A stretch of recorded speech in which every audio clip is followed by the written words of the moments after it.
Assalamu alaikum students. I hope all of you will be fine. Okay, in the previous lecture we studied about the introduction of carbohydrates, its occurrence, its function and different physical and chemical properties of carbohydrates. In today's lecture we will study about the different classification of carbohydrates.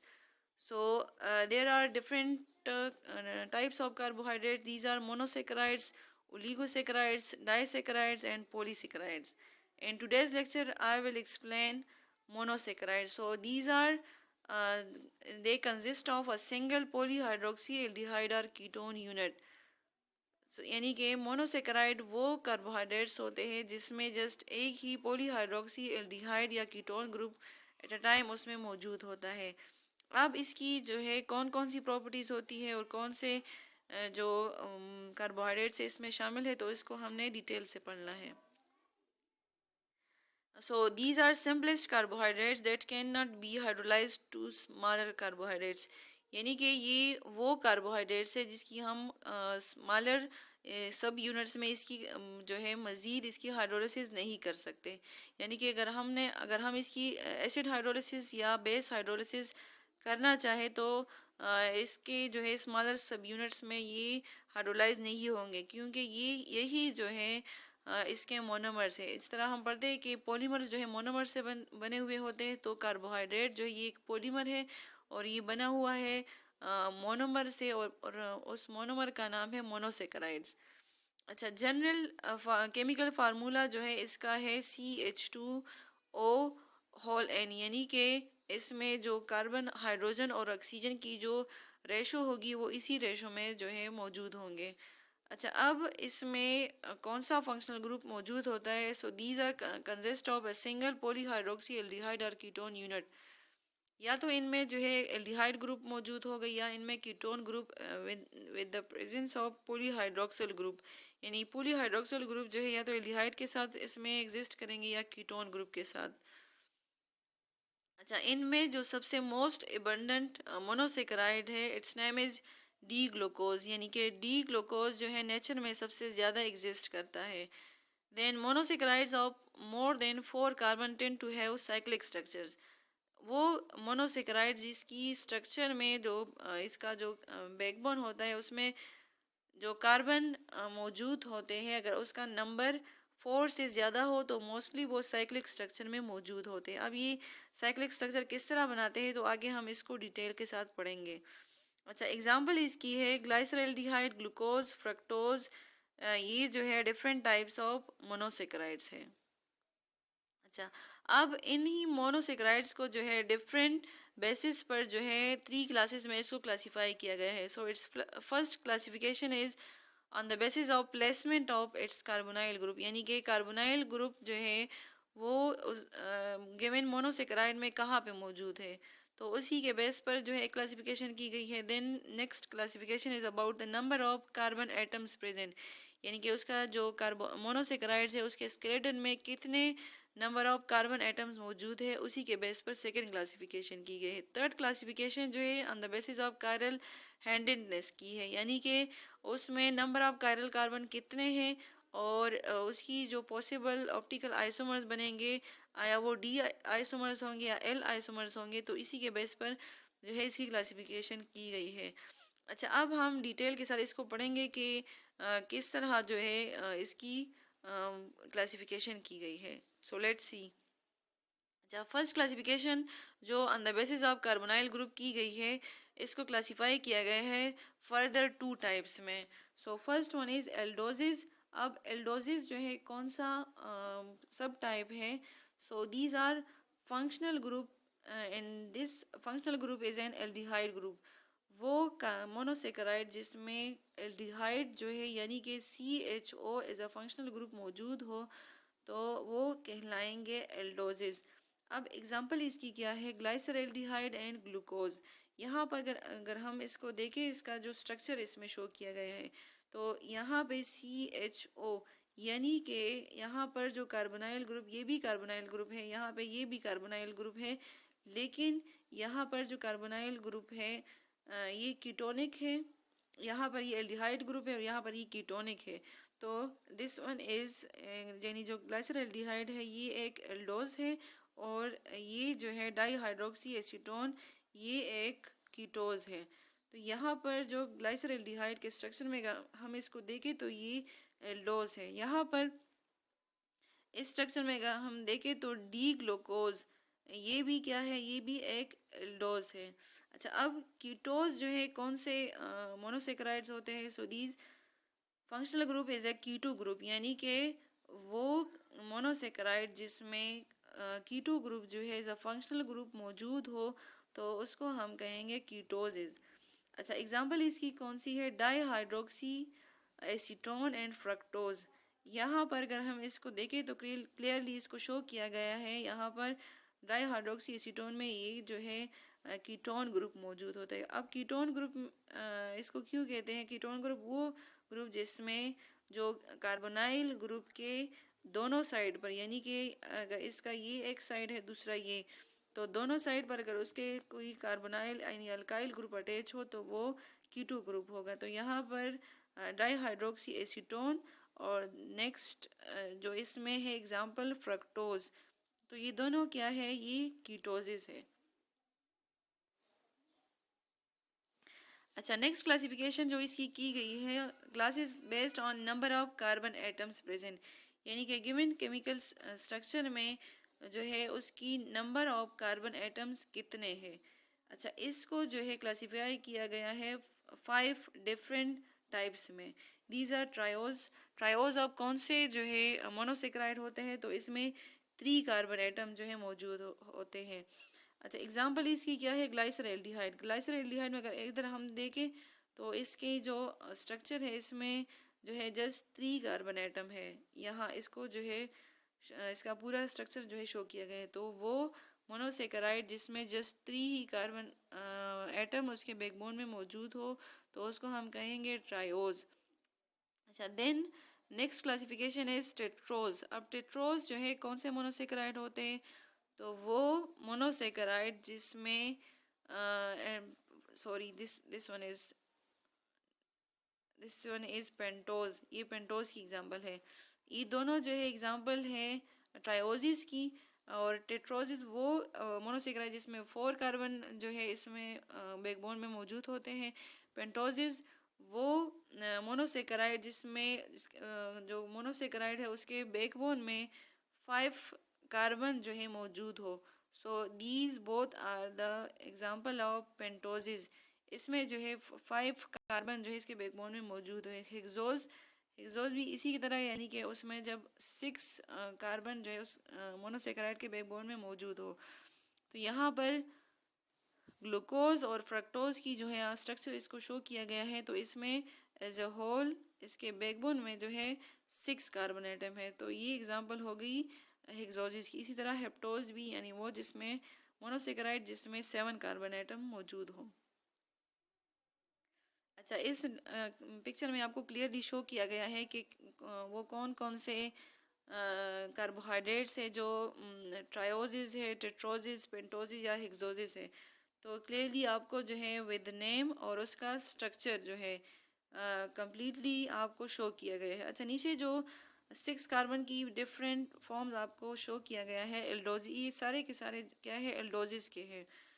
यानी इसमें जो है सब में number of carbon जो है 6 है। अब इसमें इन सब में डिफरेंस क्या है?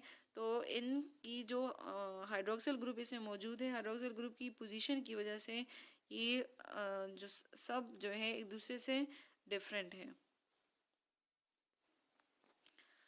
अच्छा, ये तो एग्जांपल्स होगी एल्डोजिस की, यानी कि ये सारे क्या है यहाँ पर इसमें जो है हाइड्रोक्सिल, यानी कि ये सारे के सारे एल्डिहाइड ग्रुप इसके साथ अटैच है। सब में अगर हम देखें तो इन सब में यहाँ पर जो है CHO ग्रुप, यानी इसमें जो है एल्डोजिस, ये एल्डोजिस की एग्जांपल है। कीटोजिस की एग्जांपल फिर किस तरह होगी? तो इधर हम अगर इसमें देखें तो ये जो है यहाँ पर आपको कीटोसिस की एग्जांपल शो जो है कम्प्लीटली आपको शो किया गया है। तो इनमें 3 कार्बन जो ट्रायोसिस, टेट्रोसिस की, फिर पेंटोसिस की और हेक्सोसिस की आपको जो है विद डायग्राम और उसके के साथ उसका नाम भी लिखा हुआ है, कम्प्लीटली क्लियरली आपको इसमें शो किया गया है। अच्छा, next topic is about the कि इसको जो है कायरलिटी के बेस पर जो है किस कौन से टाइप में इसको डिवाइड किया गया है। तो उसको जानने से पहले हम उससे पहले कुछ टर्म्स जो है पढ़ेंगे, जिसकी मदद से जो है फिर उसको समझना जो है इजी होगा। तो ये कुछ टर्म्स जो है उसमें यूज़ होंगे, तो सबसे पहले हम उसको एक्सप्लेन करेंगे। So first is stereo isomers. अब स्टीरो आइसोमर्स क्या होते हैं? So those compound that have same structural formula but differ in their special configuration, यानी कि वो स्ट्रक्चर्स यानी उसका स्ट्रक्चर जो है केमिकल फार्मूला उसका सेम हो लेकिन उसकी जो अरेंजमेंट हो वो डिफरेंट हो, तो उससे स्टीरो आइसोमर्स बनते हैं। जिस तरह अभी अभी तक हमने पढ़ा, अगर हम इस एग्जांपल ले लें ग्लूकोज की और उसके साथ जो है गैलेक्टोज की, तो ग्लूकोज और गैलेक्टोज जो है दोनों का जो केमिकल फार्मूला है वो C6H12O6 है। लेकिन दोनों में डिफरेंस ये है कि इनकी अरेंजमेंट जो है एक दूसरे से डिफरेंट होती है, यानी कि एक ही कार्बन पर जो हाइड्रोक्सिल और हाइड्रोजन है उसकी पोजीशन एक दूसरे से चेंज होती है। इसी वजह से इसको डिफरेंट स्ट्रक्चर जो है कंसिडर करते हैं। तो ये दोनों क्या कहलाते हैं? स्टीरो आइसोमर्स कहलाते हैं। अच्छा, अब कायरल कार्बन क्या होता है? What is chiral carbon? So a carbon is said to be asymmetric या और chiral when it is attached to 4 different atoms or groups, यानी कि वो कार्बन जो at a time 4 different groups के साथ अटैच हो तो उसको हम कहेंगे कायरल कार्बन। कायरल कार्बन भी इसको कहते हैं और दूसरा इसको नाम दिया गया है एसिमेट्रिक कार्बन का। अच्छा, देन अब हमें किस तरह पता चलेगा कि जो गिवन एसिमेट्रिक कार्बन एटम है उसकी पॉसिबल स्टीरो आइसोमर्स कितने बनेंगे? तो ये मालूम करने के लिए एक फार्मूला यूज़ करते हैं, दैट इज़ 2n। अब n का इसमें क्या मतलब है? सो n stand for the number of carbon chiral carbon atoms, यानी कि गिवन केमिकल स्ट्रक्चर में केमिकल फार्मूले में उसमें जितने कायरल कार्बन होंगे तो उसको हम n से शो करेंगे और फिर उसको उसी के मुताबिक जो है 2n फार्मूले से उसको निकालेंगे। अच्छा, सारे के सारे जितने भी कार्बोहाइड्रेट्स है उसमें जो है उसके स्टीरो आइसोमर्स मौजूद होते हैं एक्सेप्ट डाईहाइड्रोक्सी एसीटोन के। यानी डाईहाइड्रोक्सी एसीटोन एक ऐसा केमिकल है जिसकी जो है स्टीरो आइसोमर्स नहीं बनती। अच्छा, एग्जांपल अगर हम इसकी ले लें कि किस तरह जो है हम 2n फार्मूले को यूज़ करके जो है गिवन कार्बोहाइड्रेट की स्टीरो आइसोमर्स निकालेंगे। तो फॉर एग्जांपल ग्लूकोज का अगर हम स्ट्रक्चर ले लें तो ग्लूकोज के स्ट्रक्चर में जो है 4 एसिमेट्रिक कार्बन एटम्स होते हैं।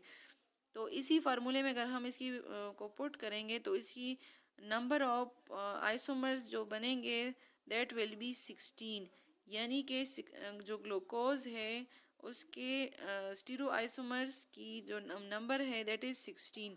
अच्छा, इसी तरह ग्लाइसर एल्डिहाइड का अगर हम एग्जांपल ले ले तो उसमें जस्ट एक ही एसिमेट्रिक कार्बन एटम होता है। तो उसी के मुताबिक उसका जो 2n फार्मूले में अगर हम इसको पुट करेंगे तो इसके नंबर ऑफ आइसोमर्स बनेंगे 2। अच्छा, लास्ट में जो हमने पढ़ा कि डाईहाइड्रोक्सी एसीटोन का एसिमेट्रिक कार्बन उसमें मौजूद नहीं होता, तो एसिमेट्रिक कार्बन नहीं है उसमें, तो इस वजह से इसके आइसोमर्स भी नहीं बनेंगे। अच्छा, then next classification is on the basis of chiral handedness, यानी कि ये तो हमने उसके लिए इंट्रोडक्शन पढ़ा कि कायरल कार्बन क्या होता है। अब इसकी क्लासिफिकेशन किस तरह की गई है? तो इसको कहते हैं DNL आइसोमर। यहाँ अगर हम इसको देखें तो ये एक कायरल कार्बन है, यानी यहाँ पर जो कार्बन मौजूद है वो एट अ टाइम जो है 4 डिफरेंट ग्रुप्स के साथ अटैच है। अच्छा, अब इसकी क्लासिफिकेशन डी और एल में किस तरह की गई है? तो यहाँ पर अगर हम देखें तो ये कायरल कार्बन जो है इसमें जो हाइड्रोक्सिल ग्रुप है वो यहाँ राइट साइड पे है। तो वो कायरल कार्बन जिसमें हाइड्रोक्सिल ग्रुप राइट साइड पे हो तो उसको हम कहेंगे डी आइसोमर। लेकिन वो हाइड्रो कार्बोहाइड्रेट जिसमें हाइड्रोक्सिल ग्रुप जो है लेफ्ट साइड पे हो तो उसको हम नाम देते हैं एल आइसोमर का। तो इसी वजह से इसका नाम रखा गया है डी ग्लाइसर एल्डिहाइड और यहाँ पे it is called L ग्लाइसर aldehyde. अच्छा, अब ऑप्टिकल एक्टिविटी ऑफ शुगर्स के किस तरह जो है ऑप्टिकल एक्टिविटी के बेस पर जो है इसको क्लासिफाई किया गया है। तो इसको अच्छा, अब असल में ऑप्टिकल एक्टिविटी होती क्या है? तो जब एक मोनोक्रोमेटिक लाइट, यानी वो लाइट जो जस्ट सिंगल वेवलेंथ की हो, वो लाइट जब पास हो एक शुगर सोल्यूशन से, ठीक है, शुगर सोल्यूशन से जब एक मोनोक्रोमेटिक लाइट जो है, बीम ऑफ लाइट आप उससे पास करो, तो उस में क्या होगा कि जो लाइट होगी वो रोटेट हो जाएगी या तो राइट साइड पे या लेफ्ट साइड पे। अब किस तरह इसको जो है नाम दिया गया है, किस तरह इसको क्लासिफाई किया गया है, तो वो जब लाइट जो है राइट साइड को जब रोटेट हो जाए तो उसको हम नाम देंगे डेक्स्ट्रो रोटेटरी का। लेकिन अगर वही लाइट रोटेट हो जाए लेफ्ट साइड पे तो उसको हम कहेंगे लीवो रोटेटरी, और इसको पॉजिटिव और नेगेटिव साइन से जो है शो करते हैं।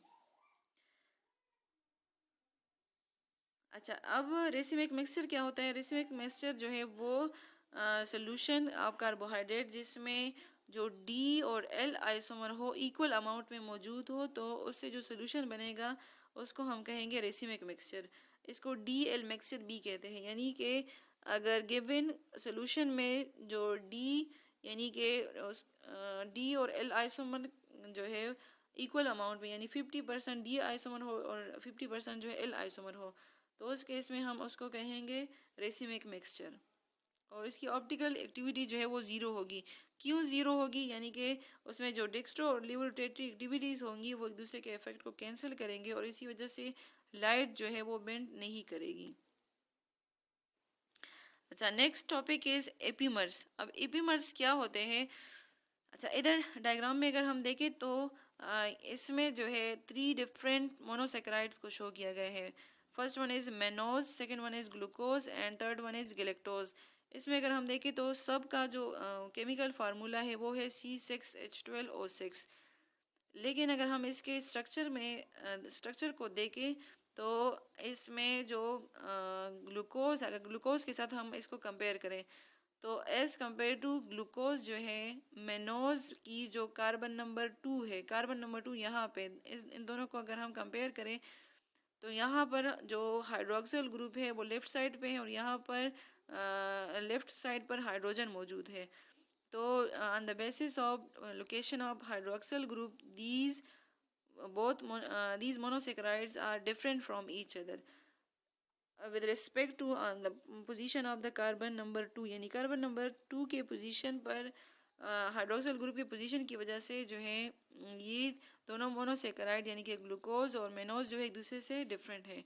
अच्छा, अगर दूसरे मोनोसेक्राइड को हम देखें जिसका नाम है गैलेक्टोज, तो यहाँ पर कार्बन नंबर 4 पे जो है लेफ्ट साइड पे हाइड्रोक्सिल ग्रुप मौजूद है, लेकिन यहाँ पर लेफ्ट साइड पे जो है हाइड्रोजन मौजूद है। यानी कि गैलेक्टोज और ग्लूकोज जो है इनमें कार्बन नंबर 4 पे हाइड्रोक्सिल की जो पोजीशन है वो एक दूसरे से रिवर्स फॉर्म में जो है मौजूद है। तो इसको हम कहेंगे, इसको हम नाम देंगे इपीमर्स का। अब इपीमर्स क्या होता है? If two monosaccharide differ from each other in their configuration around a single specific carbon, they are referred to as epimers to each other. यानी यहाँ पे जो ग्लूकोज है वो मेनोज का कार्बन नंबर 2 इपीमर है, और जो गैलेक्टोज है वो ग्लूकोज का कार्बन नंबर 4 इपीमर है। अच्छा, अब इपीमराइजेशन क्या होती है? इपीमराइजेशन में क्या होता है? Interconversion of epimers is known as epimerization and is catalyzed by a group of enzymes called epimerases। वो एंजाइम्स जो यूज़ हो एक इपीमर को दूसरे में कन्वर्ट करने के लिए, यानी कि इसी ग्लूकोज से अगर हमने मेनोज को बनाना है तो हम एक इपीमरेज एंजाइम को यूज़ करेंगे, जिससे क्या होगा कि यही जो कार्बन नंबर 2 की कन्फिग्रेशन में जो चेंज है वो कन्वर्ट हो जाएगी मेनोज वाले कन्फिग्रेशन में। अच्छा, देन इसकी जो प्रॉपर्टी है that is they mostly occur in cyclic structure, यानी कि जो मोनोसेक्राइड्स होते हैं वो एक्वस सोल्यूशन में जो उसमें एल्डोटिट्रोजिस होते हैं, और इसके अलावा जो तमाम 5 या मोर देन 5 कार्बन एटम के बैकबोन वाले जितने मोनोसेक्राइड्स होते हैं वो एक्वस सोल्यूशन में जो है रिंग स्ट्रक्चर में मौजूद होते हैं। अब इस रिंग स्ट्रक्चर की फॉर्मेशन किस तरह होती है? तो इसकी फॉर्मेशन मोस्टली जो है इस तरह होती है कि जो अल्कोहल ग्रुप होता है वो कीटो ग्रुप या जो एल्डिहाइड ग्रुप होता है उसके साथ जो है बॉन्ड बना लेता है, तो वो कन्वर्ट हो जाता है दूसरे डेरिवेटिव में जिसको हम कहेंगे हेमी एसिटिल एंड हीमी केटल, यानी कि एल्डिहाइड के फॉर्म में फिर ये हीमी एसिटिल बना लेगा और कीटोन के फॉर्म में फिर ये हीमी केटल बना लेगा। अच्छा, अब इस स्ट्रक्चर यानी कि जब ये साइक्लिक स्ट्रक्चर गेन कर ले तो उसकी वजह से इसमें क्या चेंजेस आती है, तो इसमें ये चेंजेस आती है कि इसकी वजह से एक एडिशनल एसिमेट्रिक कार्बन आइटम इस और भी इंक्रीज हो जाता है, यानी कि अगर पहले उस गिवन मोनोसेकेराइड में दो या तीन जो है एसिमेट्रिक कार्बन आइटम थे, तो अब वो वन नंबर उसमें और भी इंक्रीज हो जाएगा। अच्छा, इस डायग्राम में आपको जो है शो किया गया है कि कौन कौन से जो कंपाउंड्स है उसमें इस तरह रिंग फॉर्मेशन होती है। अच्छा, एग्जांपल इसकी दी गई है ग्लूकोपाइरानोज की के उसमें जो है अल्फा और बीटा जो है रिंग इसमें किस तरह बनते हैं। अच्छा, अगर हम यहाँ पर इसको डायग्राम में देखें तो यहाँ पे लिखा है अल्फा डी ग्लूकोपाइरानोज और यहाँ पे है बीटा डी ग्लूकोपाइरानोज। अब इसका मतलब क्या है, क्यों जो है इसके साथ अल्फा लिखा है यहाँ पे बीटा। अच्छा, तो साइक्लिक जो स्ट्रक्चर होते हैं मोनोसेकेराइड्स की उसको क्लासिफाई किया गया है टू डिफरेंट टाइप्स में, अल्फा एंड बीटा। अल्फा को जो है किस तरह जो है इसकी नेमिंग करते हैं, तो इधर इधर अगर हम देखें तो यहाँ पे ये है साइकिल में कार्बन नंबर 5, ये है कार्बन नंबर 6 और this one is carbon number 1, यानी कि जो कार्बन नंबर 5 है उसके साथ जो अल्कोहल ग्रुप है वो रिंग से अपवर्ड साइड में है, यानी कि ऊपर है। यहाँ पर कार्बन नंबर 1 जो है उसका हाइड्रोक्सिल ग्रुप है जो है वो यहाँ पे इसके बिल्कुल अपोजिट है, यानी कि जो कार्बन नंबर 1 का हाइड्रोक्सिल ग्रुप है और यहाँ पर जो कार्बन नंबर 6 का जो हाइड्रोक्सिल ग्रुप है ये एक दूसरे के बिल्कुल अपोजिट डायरेक्शन में है। तो के अकॉर्डिंग जो है इसको नाम दिया गया है अल्फा डी ग्लूकोपाइरानोज। अब डी जो है क्यों इसका नाम दिया गया है, तो वो साइक्लिक स्ट्रक्चर जिसमें हाइड्रोक्सिल ग्रुप जो है साइक्लिक स्ट्रक्चर से बाहर हो तो वो जो है डी आइसोमर उसको कहेंगे। तो अल्फा ई होगी अल्फा स्ट्रक्चर। अच्छा, अब बीटा स्ट्रक्चर कौन सी होती है, तो वो रिंग स्ट्रक्चर मोनोसेकेराइड की जिसमें जो कार्बन नंबर 1 का हाइड्रोक्सिल ग्रुप और जो कार्बन नंबर 6 का हाइड्रोक्सिल ग्रुप होता है वो सेम डायरेक्शन में हो, यानी कि यहाँ पर भी ये अप डायरेक्शन में है और यहाँ पर भी अप है। यहाँ पे एक अप था और दूसरा डाउन, अप एंड डाउन यानी कि अपोजिट में थे, तो इस वजह से इसको नाम दिया गया अल्फा का। यहाँ पर दोनों जो है अप है, यानी कि कार्बन नंबर 1 का हाइड्रोक्सिल ग्रुप और दूसरा जो कार्बन नंबर 6 का हाइड्रोक्सिल ग्रुप है दोनों जो है अप डायरेक्शन में है, तो इसी वजह से इसको नाम दिया गया है बीटा डी ग्लूकोपाइरानोज का। अब इसको पाइरानोज का नाम क्यों दिया गया है, तो इसकी वजह ये है कि ये जो है 6 मेंबर रिंग जिसका नाम है पायरेन, पायरेन के साथ इसकी रिजेम्बलेंस है, इसके साथ मुशाबिहत है, तो इस वजह से इसको पायरानोज का नाम जो है दिया गया है। अच्छा, ये तो हो गई 6 मेंबर रिंग की बात कि किस तरह 6 मेंबर रिंग की फॉर्मेशन होती है। देन के 5 मेंबर रिंग भी इससे बन सकते हैं, यानी कि मोनोसेकेराइड की जब साइक्लाइजेशन होती है तो उससे 5 मेंबर रिंग भी बन सकते हैं। अच्छा, फिर इसमें भी दो टाइप्स है, अल्फा डी फ्रक्टोफ्यूरानोज और यहाँ पे भी बीटा डी फ्रक्टोफ्यूरानोज, तो वो भी इसी तरह के इसकी जो पोजीशन है अप साइड पे है या डाउन साइड पे है। अब इसके साथ जो है फ्यूरानोज का नाम जो है क्यों ऐड किया गया है, तो इसकी वजह ये है कि इसकी जो स्ट्रक्चरल रिजेम्बलेंस है वो फ्यूरेन के साथ है, तो इसी वजह से इसको नाम दिया गया है फ्रक्टोफ्यूरानोज का। अच्छा, अब एनोमर्स क्या होते हैं, so isomeric forms of monosaccharides that differ only in their configuration about the hemiacetal or hemiketal carbon atom are called anomers। जिस तरह अभी हमने पढ़ा कि जो डिफरेंट ग्लूकोज है या दूसरे मोनोसेकेराइड है इसकी डिफरेंट अप और डाउन पोजीशन की वजह से कार्बन नंबर 6 और कार्बन नंबर 1 के अकॉर्डिंग जो है डिफरेंट होती है। तो इसी के मुताबिक इसको क्लासिफाई किया गया है अल्फा और बीटा फॉर्म में। तो इसी हिमी एसिटल या हिमीकेटल ग्रुप की वजह से कार्बन एटम जो होता है उसी की वजह से जो डिफरेंट कन्फिग्रेशन इसकी बनती है उसको कहते हैं एनोमर्स। अच्छा, तो अगर हम एक ग्लूकोज ले लें और उसका सोल्यूशन बना लें तो उस सोल्यूशन में क्या होगा, यानी वो सोल्यूशन जो उसमें बनेगा ग्लूकोज का, उसकी जो ऑप्टिकल प्रॉपर्टी होगी वो किस तरह होगी? आया उसमें अल्फा ग्लूकोज जो है ज़्यादा होंगे या बीटा ग्लूकोज ज़्यादा होंगे? तो एक गिवन जो शुगर सोल्यूशन अगर हम बना ले तो उस शुगर सोल्यूशन में इनिशियली क्या होता है कि अल्फ़ा डी ग्लूकोज और बीटा डी ग्लूकोज उसमें मौजूद होते हैं। लेकिन जब उसकी डिसोल्यूशन हो जाती है तो वो इक्विलिब्रियम जो है अटेन कर लेता है। इक्विलिब्रियम मिक्सचर पे उसकी जो ऑप्टिकल प्रॉपर्टी होती है वो प्लस 52.7 होती है।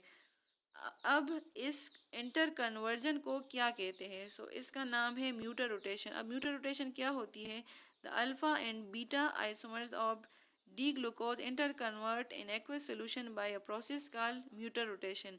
इसी म्यूटर रोटेशन की वजह से क्या होता है कि जो अल्फा डी ग्लूकोज और बीटा डी ग्लूकोज जो इनिशियली सोल्यूशन में बनते हैं फिर उस इक्विलिब्रियम मिक्सचर में वो उसकी जो ऑप्टिकल प्रॉपर्टी होती है वो चेंज हो जाते हैं, यानी कि उस सोल्यूशन में एज अ होल उसकी जो अमाउंट होगी वो इस रेशो में होगी। यानी अल्फा डी ग्लूकोज की जो है 36% उसमें एग्जिस्ट करेंगे और बीटा डी ग्लूकोज जो है 63%। और इसके अलावा जो लीनियर स्ट्रक्चर में जो मौजूद होंगे वो जस्ट 1% ही होंगे।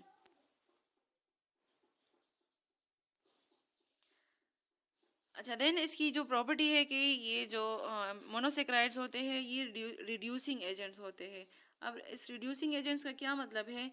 यानी कि जब हम गिवन मोनोसेक्राइड की ऑक्सीडेशन कर ले, यहाँ पे जो ग्लूकोज जो है शो किया गया है ग्लूकोज का स्ट्रक्चर, इसकी जो है ऑक्सीडेशन हुई है in the presence of copper, यानी कि फेरिक या क्यूप्रिक आयन की मौजूदगी में जो है ये क्या करेंगे, ये ऑक्सीडाइज हो जाएंगे। यहाँ पर एल्डिहाइड ग्रुप जो है ऑक्सीडाइज हुआ है दूसरे ग्रुप में, यानी कि उसकी ऑक्सीडेशन हो गई है।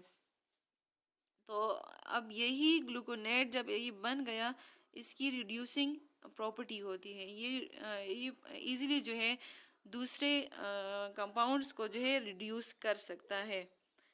अच्छा, अब ये रिड्यूसिंग प्रॉपर्टी कौन कौन से शुगर्स की मोनोसेक्राइड की होती है और कौन से वाले की नहीं होती?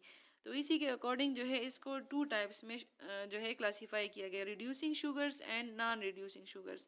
अब रिड्यूसिंग शुगर्स कौन से होते हैं?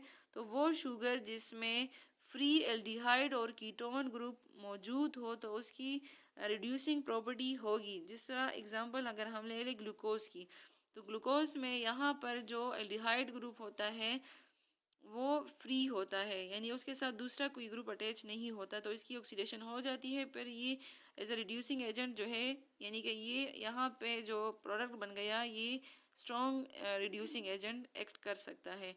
लेकिन इसके बरक्स अगर कोई इस तरह का ग्रुप मोनोसेक्राइड हो जिसके साथ फ्री एल्डिहाइड और कीटोन ग्रुप मौजूद उसमें ना हो, जिस तरह एग्जांपल हम ले लें सक्रोज की, तो उसमें क्या होगा कि जो एल्डिहाइड या कीटोन ग्रुप यहाँ का है वो फ्रीली अवेलेबल नहीं होगा, तो इसी की वजह से फिर उसकी रिड्यूसिंग प्रॉपर्टी नहीं होगी।